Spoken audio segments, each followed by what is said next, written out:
أولم ير الذين كفروا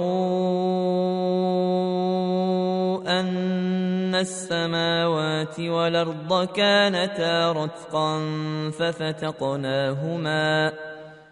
تسأل عن حكم عملية ربط المبيضين، وهذا بطلب من الطبيبة، ذلك لأن صحتها أصبحت لا تتحمل الحمل مرة أخرى، علما أنها ل5 أطفال، والسادس سقط في الشهر الخامس، لا سيما وأنها في الأشهر الأخيرة من الحمل تصاب بشلل نصفي وأمراض أخرى، ولا قدرة لها على شرب حبوب منع الحمل، وقد خيرتها طبيبة ذات كفاءة وخبرة في مهنتها بين هذه العملية أو أن تستعمل اللولب كل سنة، ولكنها مترددة في كلا الاقتراحين وتسأل عن العمل الصحيح، وجزاكم الله خيرا. الحمد لله رب العالمين، والصلاة والسلام على من أرسله الله رحمة للعالمين، وعلى آله وصحبه وإخوانه إلى يوم الدين. أما بعد، فالأصل أنه لا يجوز قطع النسل إلا عند الضرورة، إذا قرر الأطباء الأكفاء أنه يخشى من الحمل الهلك خوفا غالبا، ففي هذه الوضعية لا حرج في إجراء العملية بعد استشارة الزوج.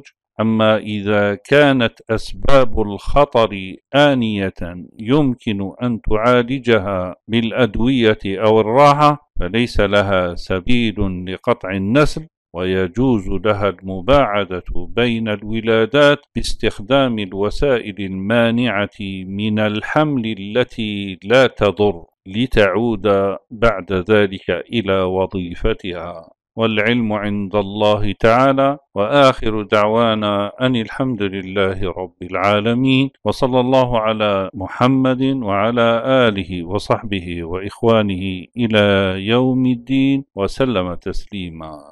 اللهم ارزق شباب المسلمين عفة يوسف عليه السلام، وارزق نساء المسلمين طهارة مريم عليها السلام. اللهم يا حي يا قيوم ارحم موتانا وموتى المسلمين الذين شهدوا لك بالوحدانية ولنبيك بالرسالة وماتوا على ذلك. إلهنا إنهم عبادك خرجوا من روح الدنيا وسعتها إلى وحشة القبور وظلمتها.